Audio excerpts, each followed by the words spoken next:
Fala pessoal, tudo bem? Na aula de hoje vamos trabalhar o tema função do primeiro grau, um tema do ensino médio e muito direcionado ao vestibular e ao Enem. Então essa aula vai servir para muita gente que está se preparando para futuras provas e espero que gostem e aprendam. Então, para falar sobre função de primeiro grau, primeiramente gostaria de deixar claro que a função de primeiro grau ela também pode ser chamada de função afim. E por que o nome é função do primeiro grau? Vou deixar aqui nos cards e na descrição do vídeo a minha videoaula sobre equação do segundo grau, onde eu falo para vocês como que se determina o grau de uma equação.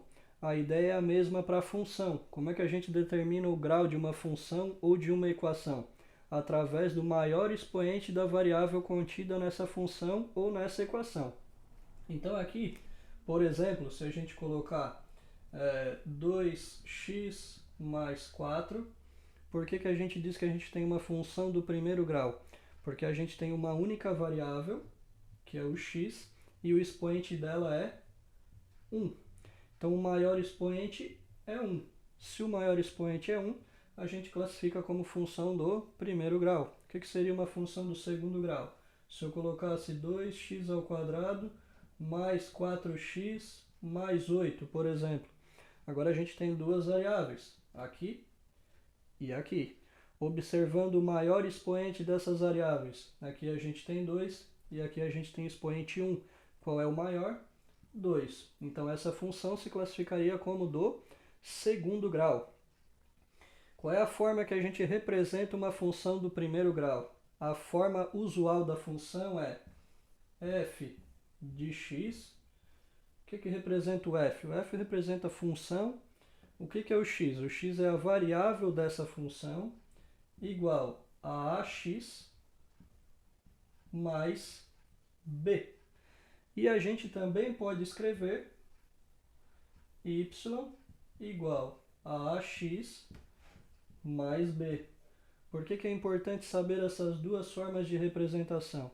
Porque essa aqui a gente vai utilizar muito nas situações problemas que envolvem função do primeiro grau. E essa aqui a gente vai utilizar bastante quando a gente estiver demonstrando ou desenhando o gráfico de uma função do primeiro grau. Então as duas têm a mesma representação. Analisando o formato da função, a gente tem aqui a variável a gente tem a variável b e a variável x. Como que a gente chama o a e o b? O a e o b a gente chama de coeficientes e o x de variável. O a é o nosso coeficiente angular. Por que o a é o nosso coeficiente angular? Porque lá na construção do gráfico é o valor de a que vai determinar a abertura do ângulo em graus. E o b, ele é determinado de coeficiente linear. Então a gente tem a função f de x igual a ax mais b, onde o a e o b são coeficientes.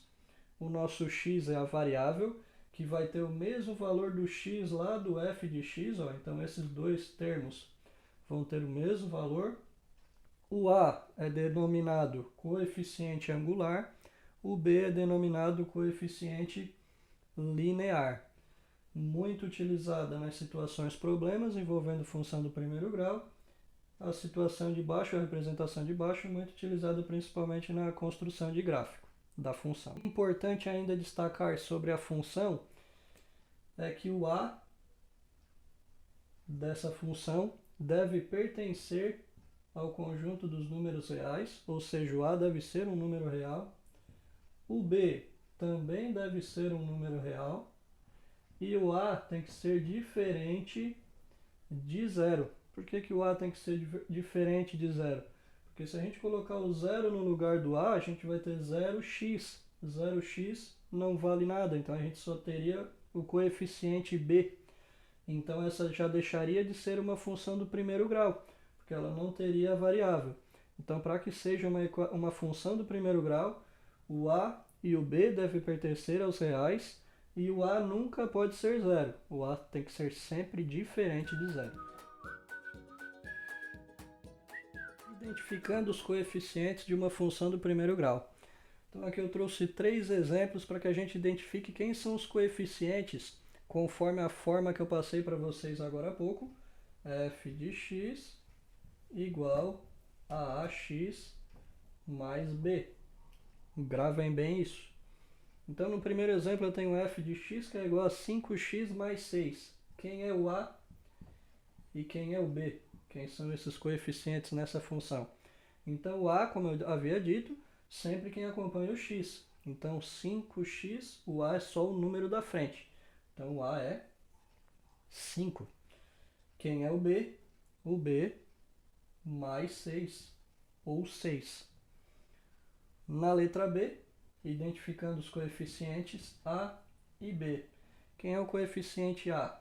Muito cuidado. Alguém pode ter dito 7 nesse momento, só que aqui a função está descrita ao contrário. Quem é que está acompanhando a variável x? É o menos 4. Então, o menos 4, que é o a. E o b, 7. No último exemplo, a e b. Então, a gente tem a função f de x igual a 10x. Quem é o valor que acompanha a variável? É o 10, então ele é o valor de a. Qual é o número que fica sozinho, que a gente chama de fator independente? É o b. Tem valor sozinho aqui? Não. Quando acontece isso, a gente descreve o b como 0. Então, galera, depois de mostrar para vocês como a gente faz a identificação dos coeficientes da função do primeiro grau, agora eu vou passar para vocês uma situação problema para vocês perceberem o quanto a matemática e especificamente a função do primeiro grau está contida no nosso cotidiano. O exemplo é o seguinte: a Franciele pegou um táxi que cobra R$ 5,00 pela bandeirada, mais R$ 1,65 por quilômetro rodado. Então, na letra A, o problema pede: qual é a função que representa o valor pago ao percorrer W quilômetros? Lembrando, como que a gente descreve uma função do primeiro grau? F de x igual a ax mais b. O que é a variável aqui? A variável é o x. O que é o termo independente, que não vai mudar? É o b.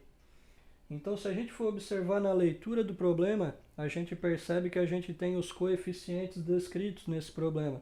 Os coeficientes a e b, que são valores fixados.